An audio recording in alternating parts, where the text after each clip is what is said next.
तो आज हम अपनी ज़बान 8वीं जमात के लिए जो उर्दू दरसी किताब हमारे निसाब में शामिल है, उसका जो पहला सबक है माँ का ख्वाब, उसको हम लोग मुताला करेंगे, उसका अध्ययन करेंगे और उसकी तशरीह भी देखेंगे। चूंकि ये नज्म है और आप सबको मालूम है कि नज्म की तशरीह होती है, यानी कि जैसे कोई भी कविता है तो कविता का एक भावार्थ होता है, भाव स्पष्ट करना होता है कि उसका मतलब क्या बयान करना है। और कोई भी कहानी होती है तो उसका खुलासा बयान किया जाता है। खुलासा के माने पूरी कहानी हो गई। अब जो अदीब है, जो लेखक है, उसने तो अपने तरीके से उस कहानी को पेश किया है, लेकिन उस कहानी को आप और हम किस तरीके से समझ पाते हैं, वो आम शब्दों में खुलासा उसका बयान किया जाता है। चूंकि ये नज्म है, जैसा कि आपको मैंने बताया, माँ का ख्वाब अल्लामा मोहम्मद इकबाल की बहुत ही बेहतरीन नज्म है और यकीन जानिए कि जब इसकी तशरीह आप सुनिएगा तो आप लरज जाइएगा। लरज के माने आपका दिल मतलब रंजीदा हो जाएगा। ठीक है, तो कोशिश करते हैं इसको लय में। चूंकि मैंने पिछले दर्जात में जो 8वीं की जमात थी पिछले समय, वो ये सबक आपका चूंकि एनसीईआरटी का है और एससीईआरटी में भी ये सबक शामिल है माँ का ख्वाब के नाम से ही। ठीक है, तो मैं कोशिश करूंगा और आपसे मुअद्दबाना अपील भी होगी कि मैं एक मिसरा पढ़ूंगा, उसके बाद आप दोहराइएगा। ठीक है, चलिए। मैं सोई जो एक शब तो देखा ये ख्वाब, जो एक सब तो देखा ये ख्वाब, बढ़ा और जिससे मेरा इज़्तिराब, बढ़ा और जिससे मेरा इज़्तिराब, ये देखा कि मैं जा रही हूँ कहीं, ये देखा कि मैं जा रही हूँ कहीं, अंधेरा है और राह मिलती नहीं, अंधेरा है और राह मिलती नहीं, लरजता था डर से मेरा बाल बाल, लरजता था डर से मेरा बाल बाल, कदम का था दहशत से उठना मुहाल, कदम का था दहशत से उठना मुहाल, जो कुछ हौसला पाके आगे बढ़ी, जो कुछ हौसला पाके आगे बढ़ी, तो देखा कतार एक लड़कों की थी, तो देखा कतार एक लड़कों की थी। सबसे पहले जो मैंने चंद आपके पास मिसरे बयान किए हैं उसको तशरीह के तौर पे समझ लीजिए, फिर अगले हिस्से में चलेंगे, बेहतर होगा। ठीक है, पहला मिसरा इस तरीके से आप देखेंगे, शेर। चूंकि अच्छा, ये सवाल अभी आया था इस एहतसाब में कि किसी भी नज्म या गजल के एक लाइन को क्या कहा जाता है, मिसरा, और जब 2 लाइन हो जाए तो शेर बनता है। ख्याल करिएगा ना, 2 मिसरे बन के एक शेर बनते हैं। ठीक है, और एक अगर लाइन है तो उसको मिसरा ही कहा जाएगा, एक मिसरा। तो यहाँ 2 लाइनें हैं एक साथ जुड़ी हुई, तब उसका मानी निकलता है। तो मैं सोई जो एक शब्द तो देखा ये ख्वाब, बढ़ा और जिससे मेरा इज़्तिराब, इज़्तिराब के माने बेचैनी होता है। क्या होता है? बेचैनी, बेकरारी। ठीक है, उलझन। इसमें कहा गया कि माँ कहती है अपने बेटे से कि मैं एक दिन जब सोई हुई थी और अचानक फौरी तौर पे जब मेरी आंख खुल गई तो मैं बहुत बेचैन हो गई, मैं अपने आप को बड़ी उलझन में महसूस करने लगी। ऐसा क्यों हुआ, आगे सुनते हैं। ये देखा कि मैं जा रही हूं कहीं, अंधेरा है और राह मिलती नहीं। राह के माने रास्ता, राह यानी रास्ता। वो कहती है कि मैं अंधेरे में ऐसा महसूस कर रही हूं कि मैं किसी जानिब बढ़ती चली जा रही हूं और मुझे रास्ता मिल ही नहीं रहा है, पता ही नहीं मैं किस जानिब और कहाँ जा रही हूँ और किस जगह पे जाके मुझे ठहरना या रुकना है, मुझे इसका कोई एहसास नहीं है। लेकिन मुझे बस इतना मालूम है, इतना इम्कान हो रहा था कि मैं आगे की जानिब ही बढ़ती चली जा रही हूँ, बेचैनी में, बेकरारी में, उलझन में। लरजता, लरजना के माने होता है बेचैन हो जाना, अंदर से घबराहट महसूस करना।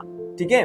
लरजता था डर से मेरा बाल बाल, यानी होता है ना कि जब आप परेशान होते हैं या दुख में कोई अचानक परेशानी हो जाती है तो आपके जिस्म के जो रोए हैं, जो बाल है, वो खड़े महसूस होने लगते हैं, गनगनाहट हो जाता है, ऐसा होता है ना। तो लरजता था डर से मेरा बाल बाल, कदम का था दहशत से उठना मुहाल, यानी इतनी बेचैनी थी। माँ अपना इजहार कर रही है, अपने ख्याल को जाहिर कर रही है कि मैं जब परेशान हुई, मैं बेकरारी में अचानक मेरी फौरी तौर पे नींद खुल गई, तो मेरा हालत ये था कि मुझे खुद मालूम नहीं था कि मैं किस तरीके से अपने आप को महसूस कर रही हूँ, मैं अपने आप को कंट्रोल कैसे करूं, ठीक है, अपने आप पर काबू कैसे पाऊं। और दहशत का ये आलम था कि मेरे कदम कांपते हुए, लरजते हुए आगे की तरफ बढ़ते जा रहे थे। जो कुछ हौसला पाके आगे बढ़ी तो देखा कतार, एक कतार के माने लाइन, पंक्ति, ठीक है। जो कुछ हौसला यानी इरादा करके तो दिल में थोड़ी सी तसल्ली किया कि अच्छे, ठीक है, खुदा की याद की, थोड़ी सी अपने आप को पर कंट्रोल किया, काबू पाया, इत्मीनान किया, जैसे होता है ना all is well, all is well, ठीक है। तो काबू किया, उसके बाद देखी कुछ, जब आगे की तरफ नजर पड़ी तो उसने देखा कि एक लाइन, एक कतार पड़ी हुई, और उस कतार में कौन है, लड़कों हैं, लड़कों की एक कतार है, बहुत सारे लड़के उस लाइन में लगे हुए थे, उसकी तरफ उसकी निगाह पड़ती है। अब आगे क्या होता है सुनिए। ज़मुर्रद सी पोशाक पहने हुए, ज़मुर्रद सी पोशाक पहने हुए, दिए सब के हाथों में जलते हुए, दिए सब के हाथों में जलते हुए, वह चुपचाप थे आगे पीछे रवा, वह चुपचाप थे आगे पीछे रवा, खुदा जाना था उनको कहाँ, खुदा जाना था उनको कहाँ, इसी सोच में थी कि मेरा पेसर, इसी सोच में थी कि मेरा पेसर, मुझे उस जमाअत में आया नजर, मुझे उस जमाअत में आया नजर, वह पीछे था और तेज चलता न था, वह पीछे था और तेज चलता न था, दिया उसके हाथों में जलता न था, दिया उसके हाथों में जलता न था, कहा मैंने पहचान कर मेरी जान, कहा मैंने पहचान कर मेरी जान, मुझे छोड़ कर आ गए तुम कहाँ, मुझे छोड़ कर आ गए तुम कहाँ। अब इस हिस्से की तशरीह भी समझ लीजिए, बड़ी ही बेहतरीन नज्म है। अल्लामा मोहम्मद इकबाल की आमतौर पे जितनी भी नज्में आप पढ़िएगा, चाहे वो हिब्बुल वतनी यानी वतन से मोहब्बत के बारे में बात की गई हो, या फिर अपने गिलहरी के बारे में हो, दरख्त के बारे में हो, या किसी भी जानवर, इंसान, चरिंद परिंद के बारे में हो, बहुत बेहतरीन तरीके से उन्होंने नज्में तख्लीक की है, लिखी है। आगे कहते हैं, अब तक हमने क्या सुना, ये सुना कि एक खातून है, एक औरत है जो अचानक नींद से बेदार होती है, जगती है, उसके दिल पे एक अजीब सी कैफियत तारी हो जाती है, वो बहुत परेशान हो जाती है, उलझन में पड़ जाती है, और वो बगैर किसी के पूछे अपने आप से चलना शुरू कर देती है। अंधेरा है, चारों तरफ घनघोर अंधेरा छाया हुआ है, उसको मालूम नहीं है कि हालात किस कदर है, क्या परेशानी है, दिल में अजीब सी बेचैनी होती है, और उसके कदम कैफियत डर के मारे आगे की तरफ बढ़ते चले जा रहे हैं। अब आगे है कि ज़मुर्रद, ज़मुर्रद के माने क्या होता है, देखिए मैं थोड़ा सा इसका मानी बोल रहा हूँ, फिलहाल देख लेता हूँ। हाँ, ज़मुर्रद के माने होता है, कभी आपने सदरी का नाम सुना है, सदरी, सदरी नहीं, कोट आपने देखा है, जो ब्लेजर जिसको कहा जाता है इंग्लिश में, ब्लेजर के ऊपर का एक हिस्सा होता है जो कटिंग टाइप का डिजाइन बना होता है, ठीक है ना। ब्लेजर एक होता है जो फुल बाह होता है, ठीक है, फुल, लेकिन एक कटिंग होता है उसके अंदर में जो हाफ रहता है, इस पट्टी तक का होता है हाफ हिस्सा, ठीक है, और ऊपर पहनने लायक रहता है, डिजाइन वगैरह बना रहता है उस पे। आपने कभी नहीं देखा वैसा? अक्सर शादियों में लोग पहनते हैं, हाफ रहता है और उस पे यहाँ पे पेन वगैरह या फिर गुलाब का फूल का डिजाइन रहता है, ठीक है, हाफ रहता है, उसको कहा जाता है जमुर्रत, यानी कीमती लिबास का एक हिस्सा होता है वो, ठीक है। तो कह रहे हैं कि जमुर्रत की पोशाक पहने हुए और दिए सबके हाथों में जलते हुए, यानी जब खातून ने लड़कों के कतार पे उसकी निगाह पड़ी तो उसने देखा कि सबके जो लिबास है वो एक जैसे हैं। आप इस तस्वीर में भी देखिएगा कि सबके लिबास एक जैसे हैं और सबके कीमती चीजें उस पर डिजाइन बने हुए हैं, ठीक है ना। और सबके हाथ में क्या है? दिया है, दिया यानी दीपक, ठीक है। वह चुपचाप थे आगे पीछे रमा, रमा के माने होता है चलते रहना, बढ़ना, रमा के माने या बढ़ना। वह चुपचाप थे आगे पीछे रमा, यानी किसी से कोई बातचीत नहीं कर रहा था, अपने आप चुपचाप सुकून और इत्मीनान के साथ आगे बढ़ते जा रहे थे। खुदा जाना था उनको कहाँ, और मालूम ही नहीं कि वो किस कदर जा रहे थे, किस तरफ, क्या वो उनकी मंजिल क्या थी वो भी नहीं मालूम था। वो चुपचाप बगैर किसी से गुफ्तगू, बगैर किसी से बातचीत किए हुए आगे की तरफ बढ़ते चले जा रहे थे। इसी सोच में थी कि मेरा पेसर, पेसर के माने बेटा, पेसर के माने बेटा, यह फारसी का लफ्ज है, ठीक है। पेदर मानी बाप, मदर यानी माँ, मदर उसमें, तो उसी का इंग्लिश वर्जन है मदर, ठीक है। और पेसर के माने बेटा, ठीक है। इसी सोच में थी कि मेरा पेसर, यानी इसी कैफियत में, उलझन में थी, ये सब चीजें मैं अपने आंखों से देख रही थी। इसी भीड़ में कौन नजर आया?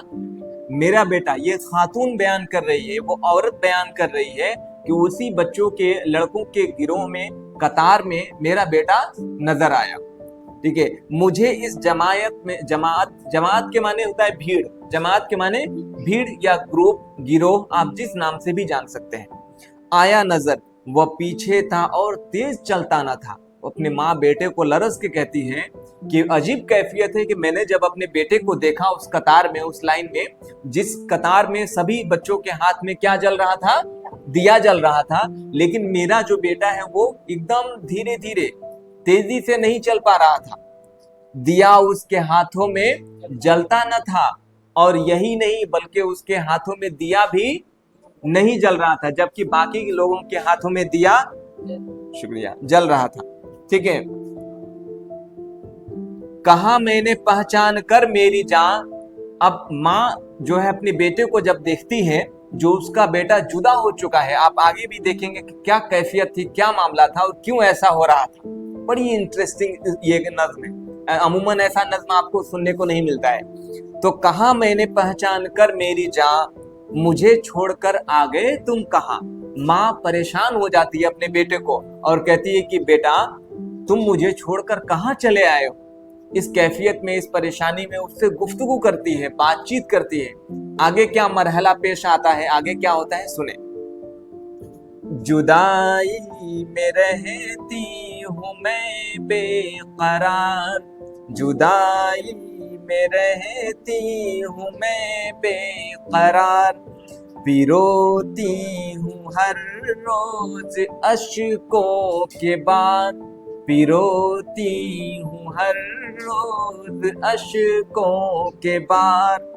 न परवाह हमारी जरा तुमने की, न परवाह हमारी जरा तुमने की, गए छोड़ अच्छी वफा तुमने की, गए छोड़ अच्छी वफा तुमने की।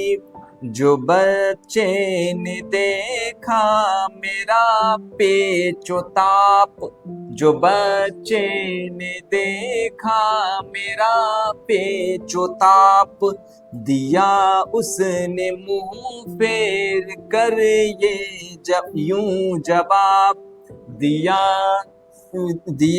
उसने मुंह फेर कर यूं जवाब। रुलाती है तुझको जुदाई मेरी, रुलाती है तुझको जुदाई मेरी, नहीं इसमें कुछ भी भलाई मेरी, नहीं इसमें कुछ भी भलाई मेरी। ये कहे कर वह कुछ देर तक चुप रहा, ये कहे कर वह कुछ देर तक चुप रहा, दिया फिर दिखा कर ये कहने लगा, दिया फिर दिखा कर ये कहने लगा, समझती है तू हो गया क्या उसे, समझती है तू हो गया क्या उसे, तेरी आंसुओं ने बुझाया इसे, तेरे आंसुओं ने बुझाया इसे। आइए फिर अगले तशरीह के हिस्से को समझ लेते हैं। अब बेटा मुखातिब होता है किससे? माँ से। अब तक जितने भी आपने मराहिल देखे, जितने भी वाकयात आपने सुने, हिस्से सुने, एक माँ अपने बेटे से फरियाद करती है, बेटे के हालात को देखती है कि सारे बच्चे जो है एक लाइन में ज़मुर्रत यानी कि जो लिबास पहने हुए हैं वो आगे की जानिब बढ़ते चले जा रहे हैं, लेकिन उसका जो बेटा है वो पीछे की तरफ धीरे धीरे कदमों से आगे की तरफ बढ़ रहा है, सबसे पिछली कतार में वो है। और यही नहीं बल्कि उसके हाथों में दिया जो है वो बुझ चुका है, वो जल ही नहीं रहा है। माँ परेशान हो जाती है, ठीक है, लरस जाती है, वो बेटे से फरियाद करती है कि बेटा तुम इतने दिनों से जो मुझसे जुदा थे, आखिर कैफियत क्या थी, हालात क्यों थे, क्यों मुझसे जुदा हो गए थे। तब माँ का जवाब सुनिए और आपका दिल यकीनी तौर पे लरस जाएगा। माँ कहती है कि अब बेटा कहता है माँ से कि जुदाई में रहती हूँ मैं बेकरार, पिरोती हूँ हर रोज अश्कों के बाद। जब माँ अपने बेटे से कहती है कि तुम मुझसे जब जुदा हो चुके थे, मुझसे बिछड़ गए थे, तो मैं बहुत रोई तुम्हारे लिए, बहुत परेशान हुई, ठीक है, मैं दिन रात तुम्हारे लिए आंसू बहाया करती थी। अश्क के माने आंसू, ठीक है ना, अश्क के माने आंसू होता है, आंसू बहाया करती थी, रोया करती थी। न परवाह हमारी जरा तुमने की, गए छोड़ अच्छी वफा तुमने की। वो कहती है कि तुमने मेरी परवाह की होती तो मेरे साथ रहे होते, तुमने मेरी परवाह ही न की, मेरी तवज्जो न की, इसीलिए तो तुम मुझको छोड़ के चले गए हो। तुमको क्या गरज है इन सब चीजों से। अब बच्चे का जो परेशानी था, पेचोताप, पेचोताप के माने होता है उलझन, पेचोताप के माने उलझन, थोड़े से मुश्किल अल्फाज आएंगे आपको, चूंकि जमात भी तो 8वीं है, तो पेचोताप के माने उलझन। जब बेटे में ये उलझन तारी हुआ, माँ के बार बार सवाल करने पे तो जवाब आना मुमकिन था, तो अब बेटा क्या जवाब देता है सुनिए। जो बच्चे ने देखा मेरा पेचोताप, दिया मुझसे मुंह फेर कर यूं जवाब। आहा, तो माँ जब सवाल कर रही थी तो माँ से आंखें नजरें मिलाना मुश्किल था, क्योंकि बेटा काफी लंबे वक्त से उससे जुदा था। क्यों जुदा था वो भी आप सुनिएगा। तो उसने क्या किया, मुंह फेर के जवाब दिया, यानी माँ अगर सामने की जानिब है तो फिर वो अपने जाके उसके आंसू न निकल आए, दिल रज न जाए और जवाब भी मुकम्मल हो, इसलिए उसने मुंह फेर के जवाब दिया। रुलाती है तुझको जुदाई मेरी, नहीं उसमें कुछ भी भलाई मेरी। माँ तू जो कहती है कि मैं तेरी जुदाई में आंसू बहा रही हूँ, ठीक है, मैं भी, ये क्या मुमकिन है कि कोई बेटा अपनी माँ के लिए आंसू बहाने देगा, लेकिन ऐसी परेशानी है, ऐसी उलझन है कि मैं तेरी जुदाई में मैं भी आंसू बहा रहा हूँ और मैं भी रो रहा हूँ जितना तू परेशान है। ये कहकर वह कुछ देर तक चुप रहा और उसके बाद ये कुछ देर तक वो खामोश रहा, कुछ बात ना कर पाया, क्योंकि अपने आंसुओं पे कंट्रोल कर रहा था, रोक रहा था।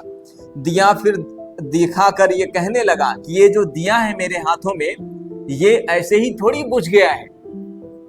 तेरे गम में जो आंसू मेरे आंखों से निकल रहे थे, जो कतरे निकल रहे थे, जो अश्क बह रहे थे, उन्हीं अश्कों की वजह से जो मेरे हाथ में दिया जल रहा था वो क्या हो गया, बुझ गया।